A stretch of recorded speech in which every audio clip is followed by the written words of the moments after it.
Queridos amigos, queridas amigas, muito boa noite. Chegamos ao final do ano.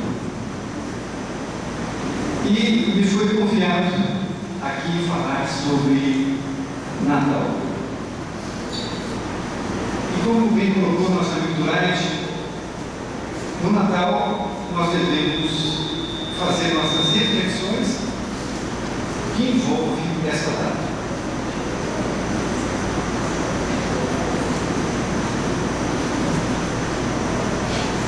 Estudiosos dizem que o primeiro Papai Noel foi São Nicolau. Essa figura foi canonizada pela Igreja Católica. Ele nasceu, melhor dizendo, há 280 anos depois de Cristo, na Turquia. E ele tinha uma atividade interessante, que ele era um homem muito bom, e ele então colocava dinheiro, moedas, em saquinhos e deixava perto das chaminés. Naquelas casas mais pobres, ou pessoas que ele sabia que estavam passando dificuldades. Então essa figura de São Nicolau perdurou por muitos e muitos anos. E nasceu em 280 e ela foi depois de 1000 e até 1886. A roupa dele era colocada de duas cores, ou era marrom ou era verde. Aí parece que é marrom, não é? Muito bem. Depois, o Papai Noel, ele tomou a feição que é até hoje, que a roupa é vermelha e branca, com o cinto preto. Essa figura foi em 1886, na Alemanha. Um alemão, então, deu uma nova roupagem para o Papai Noel.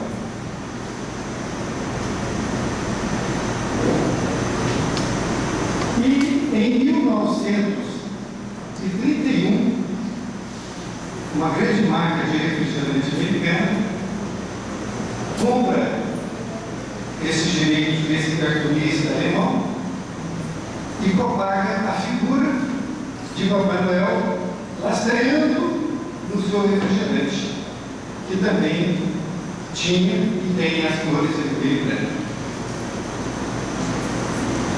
Daí então, esta marca de refrigerantes ajudou a propagar o Papai Noel no mundo inteiro, de tal forma que hoje toda criança sabe quem é o Papai Noel. Mas será que sabe por que se comemora o Natal? Eis a pergunta. Porque muito já se falou em Papai Noel e se colocava que ele só daria presente se a criança se comportasse. Ele, passado muitos e muitos anos, nós vamos refletir sobre isso. Porque aquela criança que tinha um pai pobre financeiramente, ou que estava passando por necessidade naquele momento, não podia então dar um presente para o seu filho. Como ficava a cabeça da criança? Ou melhor, como fica até hoje a cabecinha de uma criança que diz que somente vai receber o presente caso ela se comporte bem? Então o comércio hoje, no mundo inteiro, tem utilizado a figura do Papai Noel e já não se vê mais presentes como antigamente via, mostrando o nascimento de Jesus. Então cabe a nós formadores de opiniões, para que nós possamos divulgar o que é o Natal.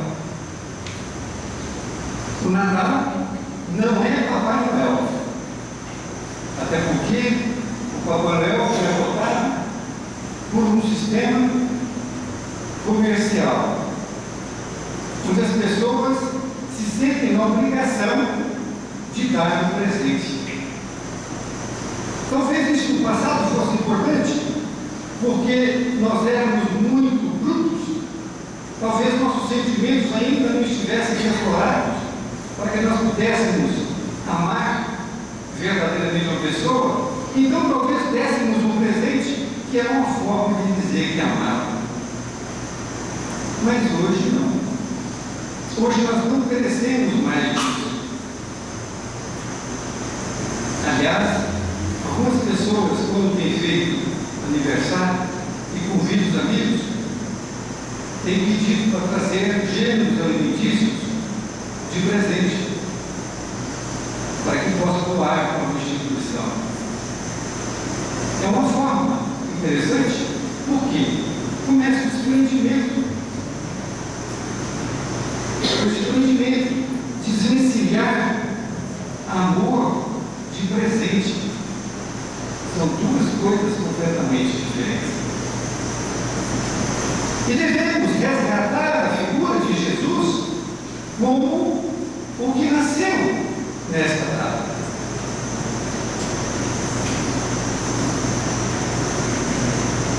Jesus, então, ele era esperado no Velho Testamento. Ou seja, na Bíblia, aquela primeira parte do Velho Testamento, ele era esperado. Está em Daniel, capítulo 9, versículo 25 e 26. E os judeus sabiam disso. Só que os judeus, como eles sempre viviam oprimidos, às vezes eram opressores, mas eles sempre viviam oprimidos, e na vinda de Jesus, eles estavam sendo oprimidos pelos romanos. Eles achavam que o Messias esperado deveria ser aquele guerreiro que viria montado num cavalo. E deveria nascer numa cidade também que não fosse Nazaré, que era como se fosse a escória das cidades naquela época.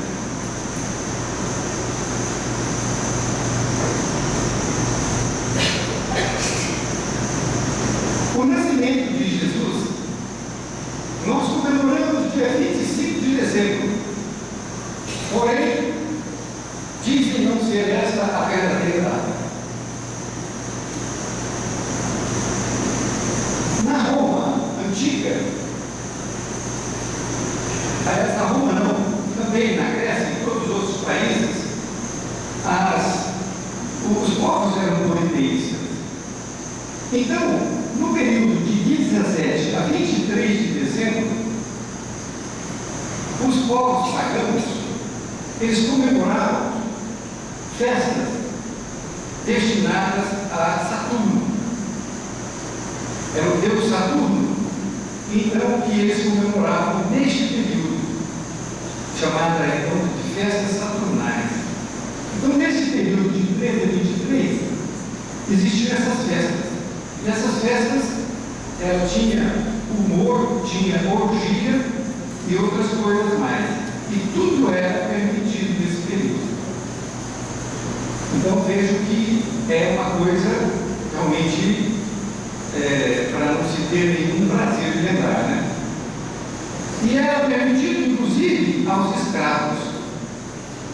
E como eles não sabiam qual era a data de nascimento de Jesus, e eles precisavam de fazer o calendário que nós temos até hoje, porque a data que Jesus nasceu foi 25 de dezembro, e aí partiu-se o primeiro ano. Então, se nós estamos em 2011, nós temos então 2011 anos do nascimento de Jesus, não é isso? Então, para apagar um pouco aquela parte das festas que eram festas de outro dia, eles resolveram colocar no dia 25 de dezembro. Então foi assim colocado. Agora, historiadores recentes acham que devido a Herodes, que mandou matar Jesus, depois ele morreu e tal, eles pegaram essas datas e chegaram à conclusão que ele nasceu dia 6 ou dia 8 de abril. 6, 7, 8 de abril.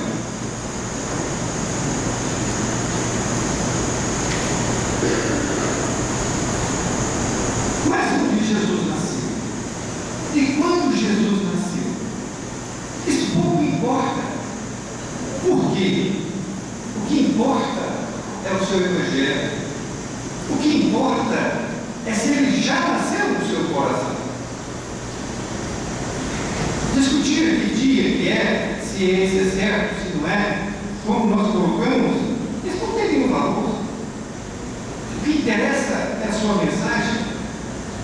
O que interessa é se alguma coisa que ele falou já tocou o seu coração. Isso que interessa. Jesus foi o Espírito de mais alta envergadura que pisou na terra. E após ele, as coisas mudaram muito. Porque o conceito de herói e vencedor, na época de Jesus, era aquele que esmagava, é aquele que subestimava, é aquele que era orgulhoso. Este era o herói, este era o vencedor. Hoje não. Hoje o herói é aquele que sabe fazer a sua reforma interior. Este é o herói. Este é o vencedor, que faz com que as suas tendências negativas são transformadas em tendências positivas.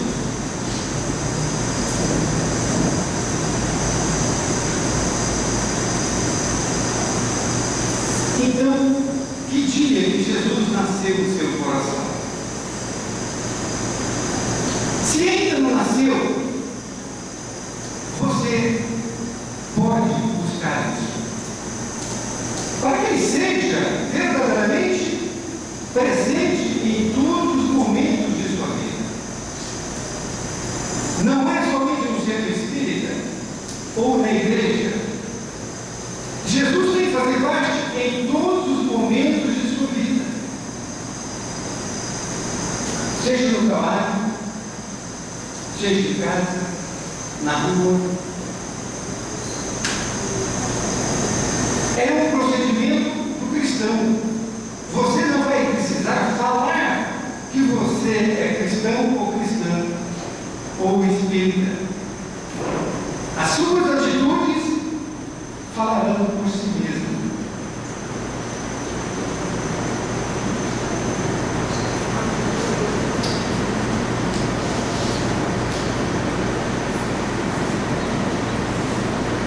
Jesus tinha 12 anos de idade e ele tinha plena convicção já do que ele veio fazer na terra. Plena convicção. De tal forma que ele, certa vez, junto com os seus pais, eles foram para Jerusalém. E Jesus perdeu-se dos pais. E por 3 dias, Jesus ficou perdido. Até que a sua mãe o encontrou na sinagoga, ensinando os anciãos. E sua mãe ficou muito preocupada e perguntou a Jesus: Jesus, por que você fez isso conosco? E Jesus respondeu: Mãe, você sabe onde eu estava? Eu estou tomando conta das coisas de meu pai. O meu pai que se referia a Deus. Então a resposta dele foi que a mãe sabia, porque ele já estava começando a tomar conta das coisas do pai. Porque Maria sabia disso. Quando ela recebeu o anjo Gabriel, não é? E outras coisas mais que nós temos notícia. Então, Jesus tinha plena consciência já aos 12 anos de idade e estava ensinando, não estava aprendendo não, estava ensinando já aos 12 anos, porque ele queria e respondia para aqueles que estavam na sinagoga.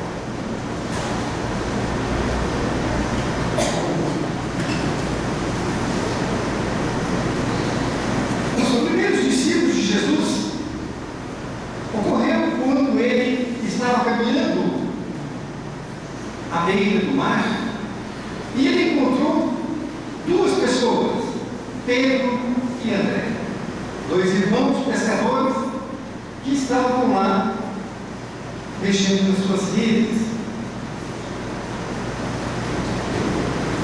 E Jesus conversou com eles e perguntou a eles: vocês querem ser pescadores de homens? E eles deixaram as redes e seguiram Jesus. Logo mais adiante, eles encontraram também dois irmãos, Tiago e João, que estavam junto com seu pai Zebedeu, também trabalhando com redes e peixe. E Jesus também fez o convite, e também os outros dois foram junto com eles. Naquele dia podemos dizer que os 4 discípulos já aceitaram Jesus em seus corações. E isso, meus amigos, não só por acaso, porque uma figura como Jesus não veio ao mundo sozinho. Assim como Kardec também não veio sozinho. É uma blende de espíritos que vem junto com ele para que possa dar suporte. Então Jesus já tinha essa blende de espíritos. Assim como João Batista, o seu primo, que o batizou no Rio Jordão, também era um espírito já conhecido.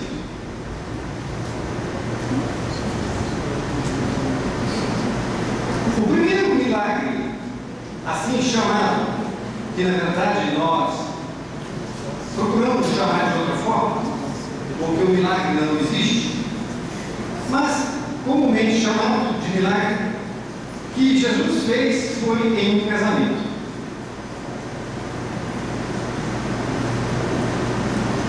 A família de Jesus foi convidada para o casamento. E Jesus levou os seus discípulos, porque já estavam com ele, e lá chegando, em determinado momento, a mãe de Jesus chega até ele e fala: Jesus, acabou o vinho. E ele disse: mãe, e eu com isso? Mais ou menos assim, não é?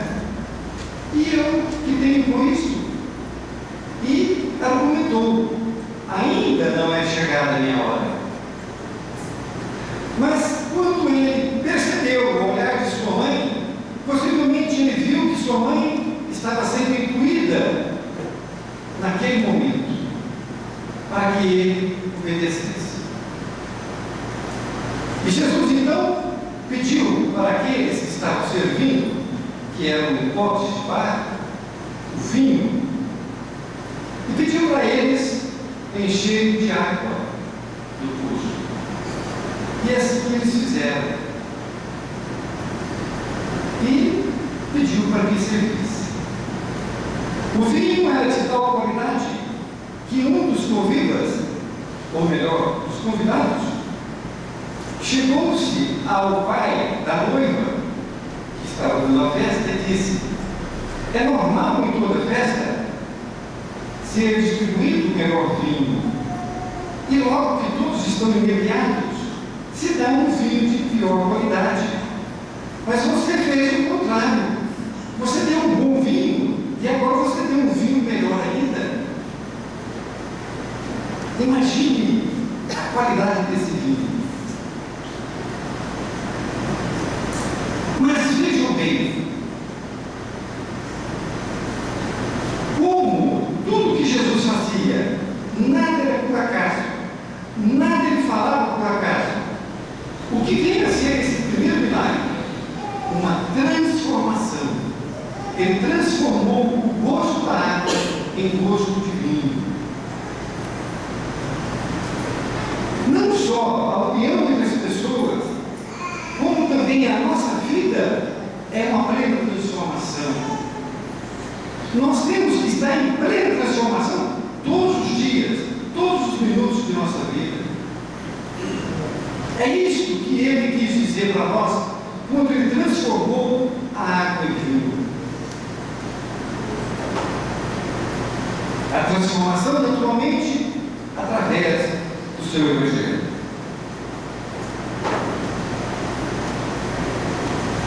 Jesus chegou também a falar na sinagoga, mas ele sabia que era infrutífero. Por quê? Porque ele sabia que o povo estava muito mais receptivo à sua mensagem.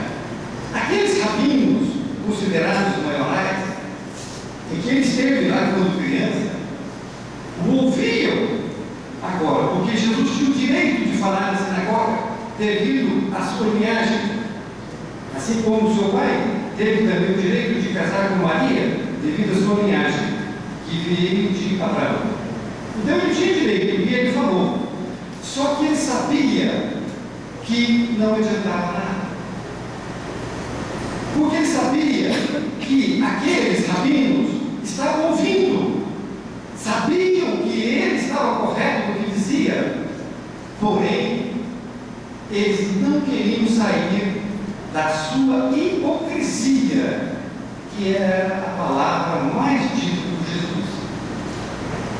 Hipocrisia. Eles sabiam que estavam falando uma coisa e fazendo outra. Isto é hipocrisia. É quando você diz uma coisa para a pessoa que você é, ou que você faz, ou manda fazer, e depois você vira as costas e faz diferente.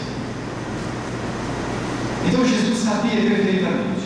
Por isso que ele, somente uma vez, depois de jovem, falou para esses, na sinagoga, para esses rabinos.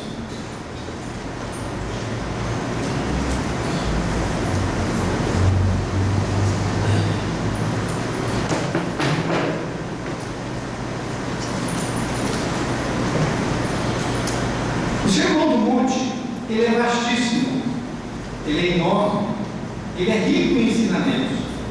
Pegamos aqui algumas coisas. Reconciliar com o seu irmão enquanto está a caminho com ele. Em diversas oportunidades, Jesus fala sobre isso, para que você reconcilie com o seu irmão enquanto está a caminho. Enquanto está a caminho, enquanto você está na terra com ele. Ele sabia perfeitamente que uma vez, seja você, seja o seu adversário, se desencarnar, torna mais difícil a reconciliação, porque cada um vai para um lado. E aí, para se tornar um obsessor, é mais fácil, porque quando encontra o outro de forma diferente, já não está se perdoando mais. Agora, quando se está a caminho, é possível você se reconciliar com o seu irmão.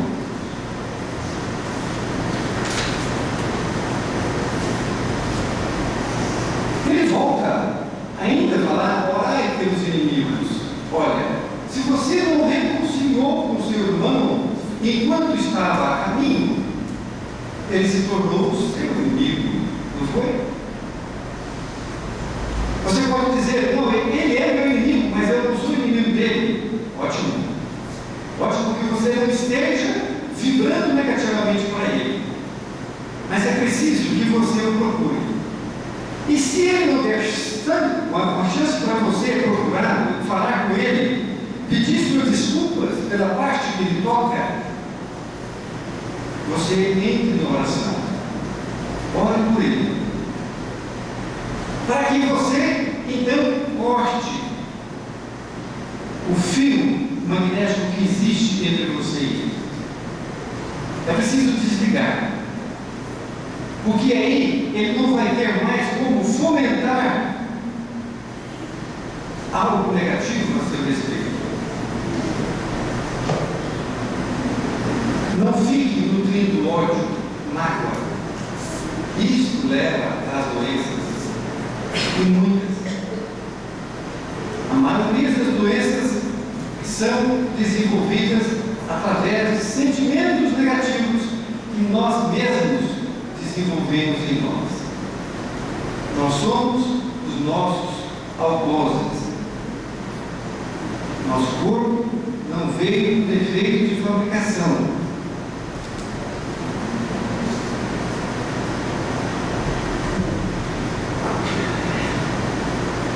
Essa é uma das passagens mais lindas, porque Jesus e seus discípulos deixaram a Judéia e rumaram para a Galileia. E no meio do caminho eles tinham que passar por uma comunidade chamada Samaria. E no meio do caminho tinha um poço chamado Poço de Jacó. E esse poço, perto dele também tinha uma cidade.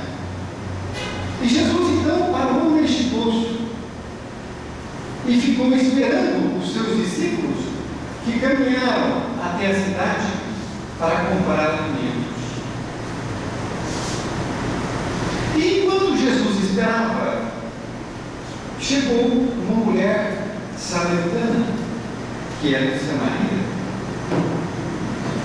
E quando ela tirou a água do poço, Jesus pediu a ela água para beber. E ela se assustou, porque os judeus, que Jesus era um judeu, os judeus não falavam com os samaritanos. Eram como que inimigos.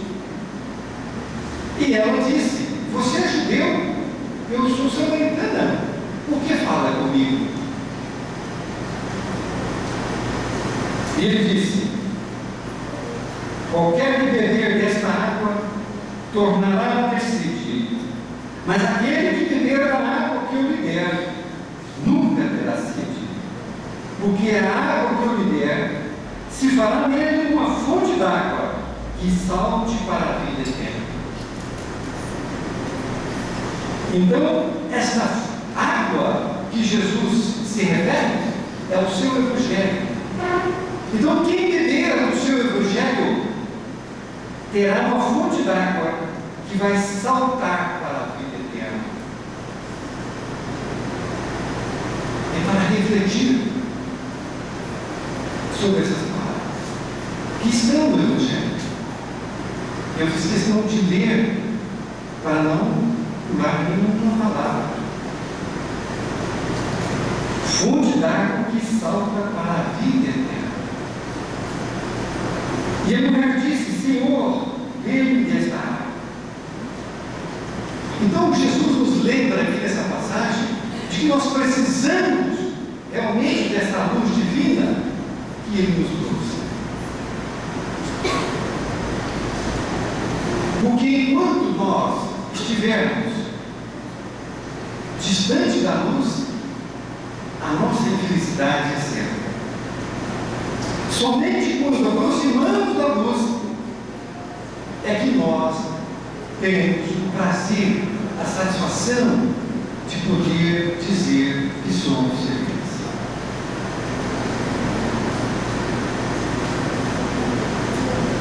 Outra passagem também muito conhecida é esta, porque a todo momento Jesus estava sendo como que caçado por todos aqueles que eram os maiorais das sinagogas. Jesus é mulher adúltera. A lei mosaica dizia que toda mulher pega em adultério deveria ser apedrejada. Isso significa até a morte. E como eles queriam, de alguma forma, que Jesus contradizesse a lei mosaica para ter um motivo para matá-lo, pegaram uma mulher e levaram até ele e disse: mestre, essa mulher foi pega em adultério e diz a lei mosaica que ela deve ser apedrejada. E o Senhor o que diz? Aqui ele não chamou de hipócritas, mas deveria também ter chamado, porque claramente estava tentando Jesus.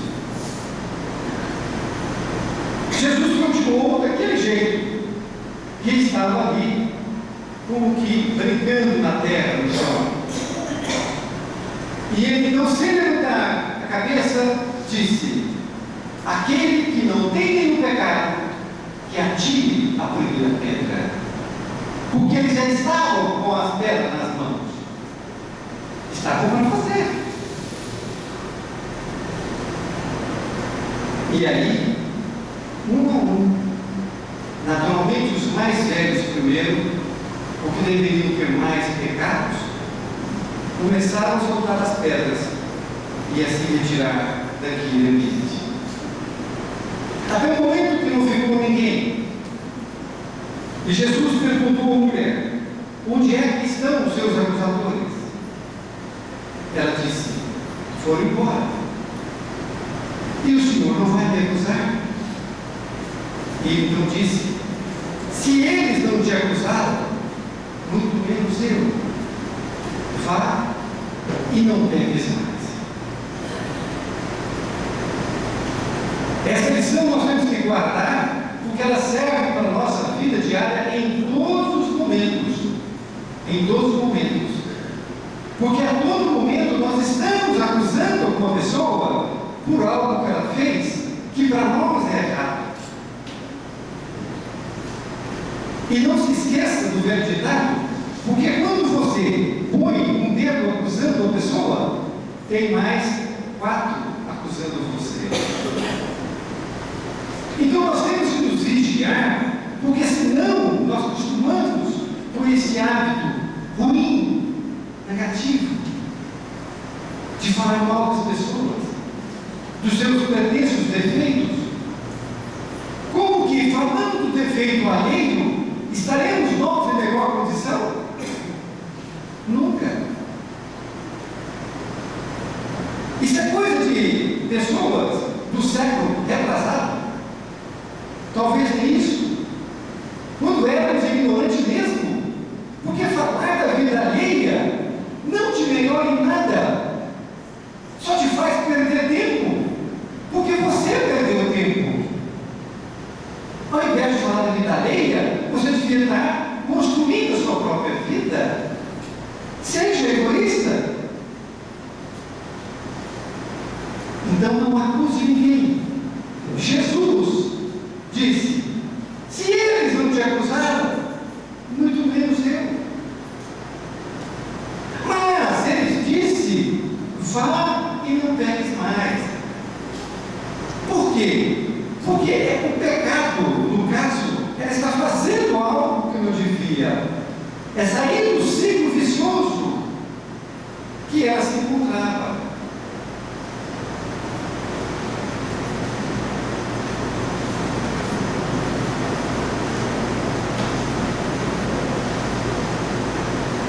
Outra passagem linda do Evangelho. Jesus, após descer do barco, caminhou até a cidade. E uma pessoa o chamou para que ele fosse curar uma moça que estava moribunda, uma menina. E ele então começou a caminhar pelas pequenas ruelas, vamos chamar assim, de Jerusalém, e muito estreitas, e todo o povo queria ver Jesus. Então estava muito apertado ali, e em determinado momento, a mulher que tinha um fluxo de sangue, que era um tipo de doença incurável, até porque a medicina praticamente não existia, então as dores eram muitas e a morte era certa. E essa mulher, ao ver Jesus passar, pensou consigo: se eu conseguir ao menos pegar os seus vestidos, eu estarei curada. E naquele momento que ele passou, a mulher tocou os seus vestidos e ela sentiu a diferença no seu corpo físico naquele momento, e também espiritual, porque a doença era espiritual. E naquele momento ela viu a diferença, mas Jesus virou-se para trás e perguntou: quem me tocou? E seus discípulos, que logo vinham tentando abrir caminho, porque estavam muito apertados, Pedro disse: mestre, nós estamos aqui apertadíssimos, e o Senhor pergunta quem te tocou? Estavam empurra, vamos assim dizer. Aí ele parou, e nisso a mulher, que estava trêmula, assustada, chegou-se até ele e se apresentou. E Jesus diz a ela: a tua fé te curou.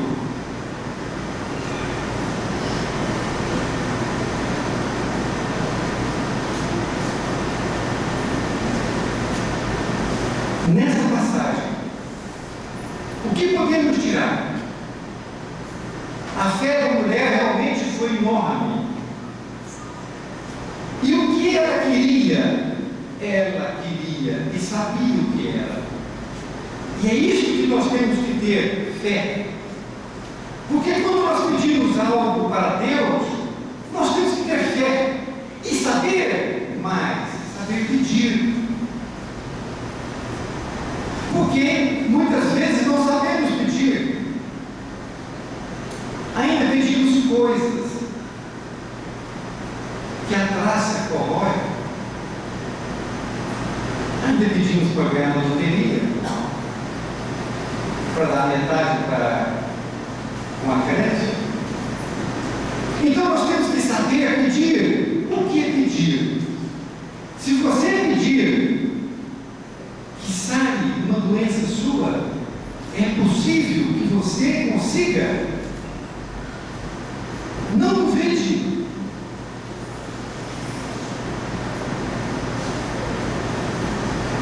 Certa vez, quando Chico Xavier tinha como seu companheiro Dr. Bezerra de Menezes, que ministrava remédios homeopáticos, uma mulher chegou até a Chico e ele prescreveu. E depois de um tempo, essa mulher voltou curada. E Chico ficou espantado e perguntou se ele tinha tomado bem os remédios. Ela falou: não, Chico, eu não tive dinheiro para comprar os remédios. Então eu peguei a receita que você me deu e eu transformei em diversos pedacinhos. E eu tomava com um copo d'água cada pedacinho desse papel. E eu me mudei. É a fé ou não é a fé? É isso que Jesus nos diz, que é possível você se curar sim.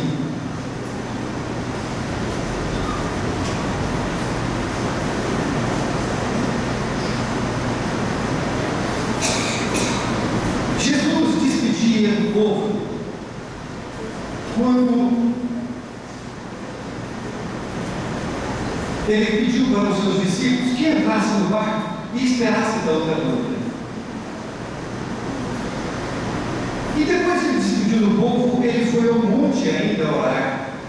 E ficou muito tarde, de tal forma que o barco ele foi levado para uma outra direção com os discípulos e estava inclusive tormentoso, com chuva e tal.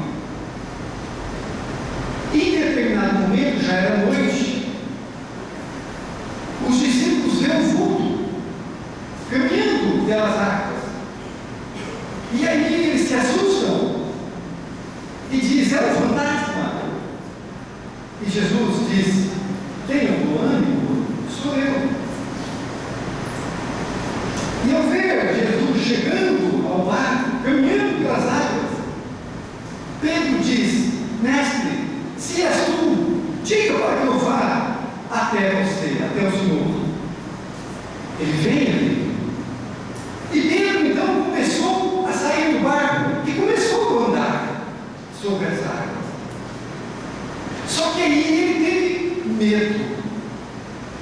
porque a tormenta estava muito grande e ele começou a afundar.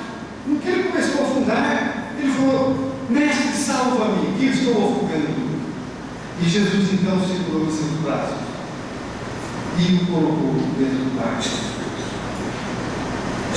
E completou com a frase: homem de pouca fé. Nesta passagem, Jesus nos ensina que a fé, mais uma vez, ela tem que ser dentro de nós uma fonte viva a jorrar constantemente. Nós temos que ter essa fé, essa certeza de que nós merecemos, porque todos nós somos filhos de Deus, e realmente nenhum é melhor do que o outro. Então, se você tiver fé, você pode fazer qualquer coisa que Jesus fez. Em outras situações, ele falou a mesma coisa. Quando os seus discípulos não conseguiram curar uma pessoa, ele disse que estava voltando de fé. Então, a dúvida que Pedro teve naquele momento, que transformou-se em medo, não deve estar entre nós. Nós temos que ter a certeza que nós somos merecedores.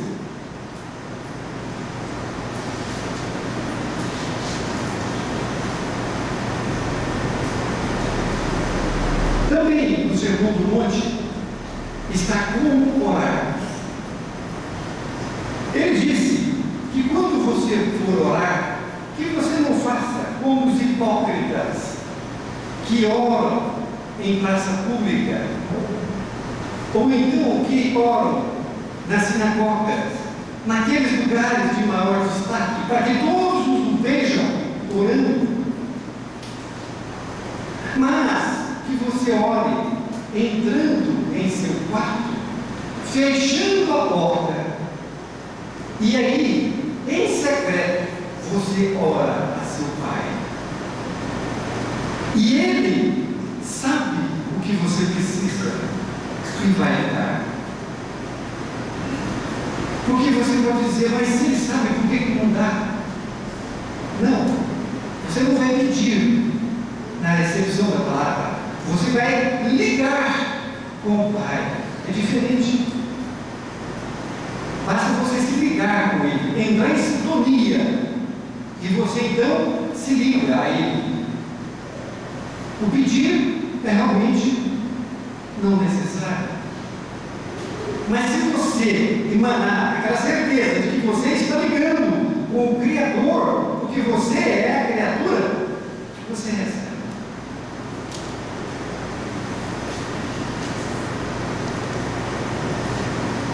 Aí depois ele diz que você tem que perdoar naquelas questões do Pai Nosso. Perdoa os nossos pecados, assim como nós perdoamos aos nossos devedores.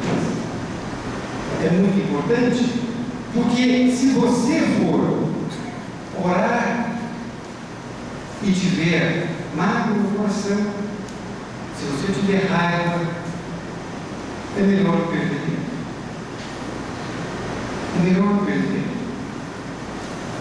Porque Jesus vai te remeter para aquela passagem quando eles tinham o hábito de levar pombas, cabritos, para serem sacrificados, como se Deus fizesse aquilo.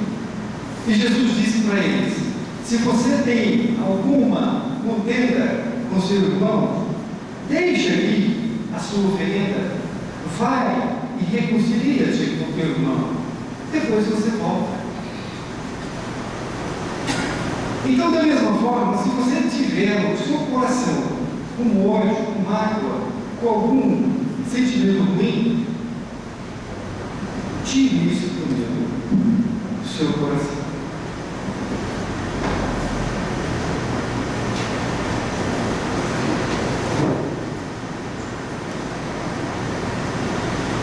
Junto aos judeus existiam os fariseus. Os fariseus, eles eram estudiosos do Velho Testamento. Era uma das seitas que estudavam muito. E Nicodemos era um rabi muito de boa projeção, que era inclusive considerado o príncipe dos judeus, ou dos fariseus. E ele, para não despertar comentários, ele foi à noite procurar Jesus. E Jesus o recebeu. E ele disse as seguintes palavras para Jesus: Rabi, bem sabemos que tu é mestre, vindo de Deus, porque ninguém pode fazer estes sinais que tu fazes, se Deus não estiver com ele. Então ele era uma pessoa altamente intelectualizada e reconhecia Jesus como o Messias. Naturalmente, o que se passou ali foi um assunto de alta envergadura, mas mesmo assim Nicodemos não compreendeu. Vejam bem, porque ele perguntou o que ele deveria fazer para conseguir o reino de Deus. E Jesus respondeu para ele que ele deveria renascer novamente. Ele disse: mas como eu posso nascer novamente, sendo velho, e entrar no ventre de minha mãe? Desta forma, foi que ele considerou a questão da reencarnação. Ele não conhecia. E Jesus estava falando da reencarnação para ele. Porque somente através da reencarnação, das vidas sucessivas, é que nós possamos cada vez mais nos melhorar e sermos melhores pessoas, então, e aí conseguirmos vislumbrar o reino dos céus, ou o reino de Deus.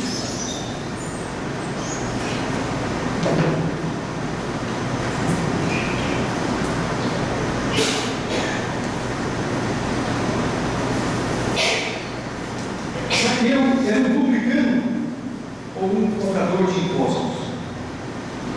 E ele, vendo que Jesus ia passar por uma determinada rua, ele era pequeno e resolveu subir uma árvore.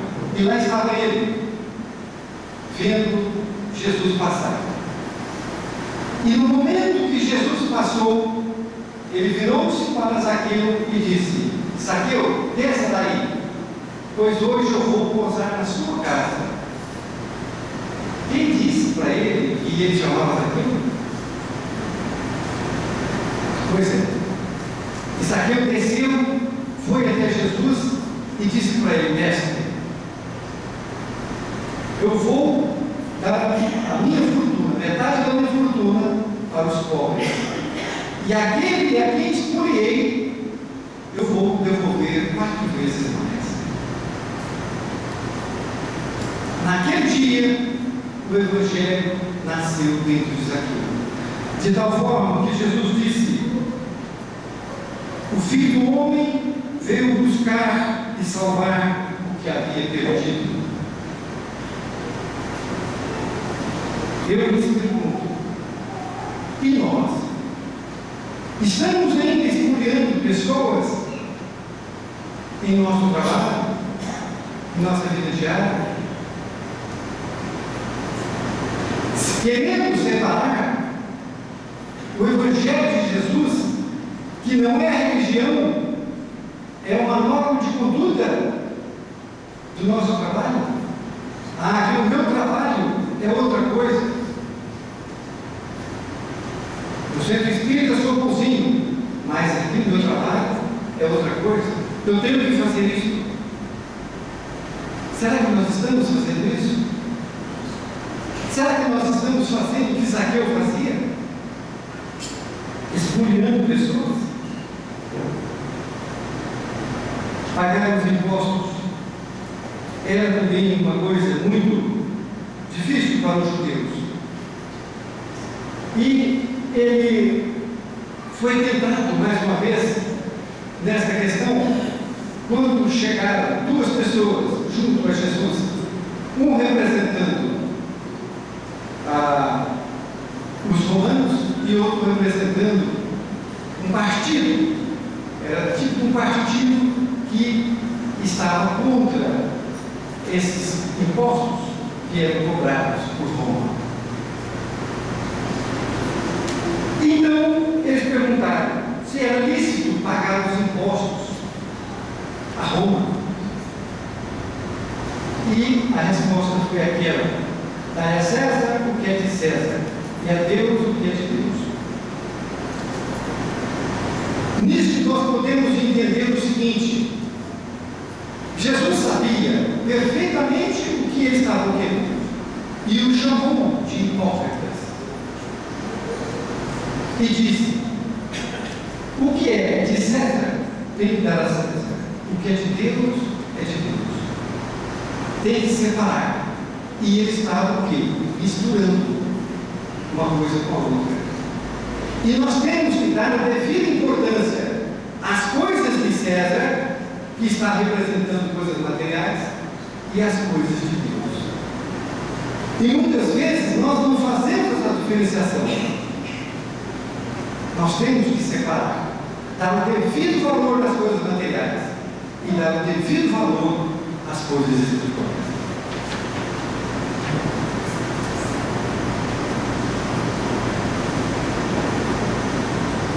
Outra coisa interessante foi quando Jesus mandou também 2 discípulos seus, antes de chegar em Jerusalém, ele disse para os seus discípulos: vá em determinado local e traga um burrinho, e se alguém me perguntar, você diz que eu vou usar, mas que depois eu vou devolver. E assim foi feito. Como ele sabia que tinha um burrinho lá? E o burrinho veio, e ele entrou em Jerusalém, sentado no burrinho, para mostrar para os judeus que o Messias, ele era humildade, não era prepotência. E humildade não é subserviência. Humildade é respeitar o próximo na sua ignorância. Na última ceia, Jesus lavou os pés de seus discípulos. Estudiosos dizem que antes dele entrar, alguns discípulos estavam procurando disputar um local que ficasse ao lado de Jesus. Por isso Jesus disse, ao findar a ceia: se eu sou o Senhor e Mestre, vos lavei os pés, vós deveis também lavar os pés uns dos outros. Isto é, não seja, ou melhor, não queira ser melhor do que o outro, porque aquele que quiser ser melhor não vai adiantar nada.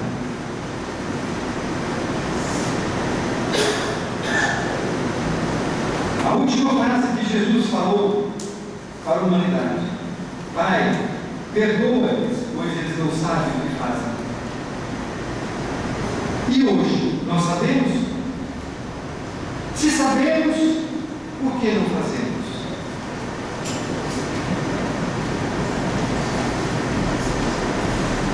Saulo de Tarso foi o grande seguidor da lei mosaica, mas ele foi até Damasco para prender Ananias.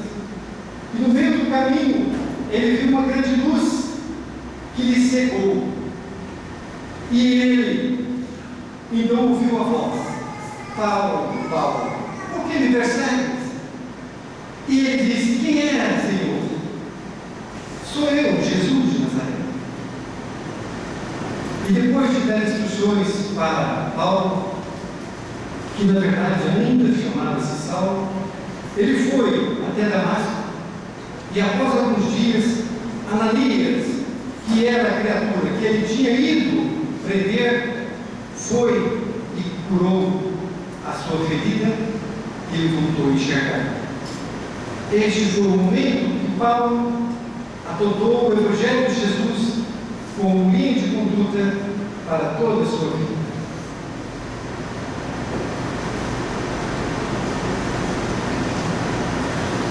O presente, meus amigos, que nós recebemos é este Evangelho de Jesus. É o maior presente que uma pessoa não pode receber.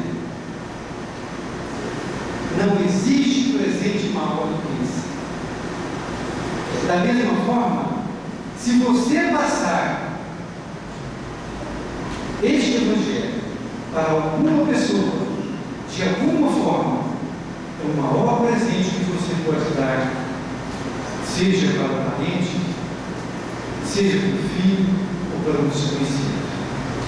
Exercitando o seu Evangelho, o Evangelho de Jesus, você estará dando o maior presente que uma pessoa pode receber na vida.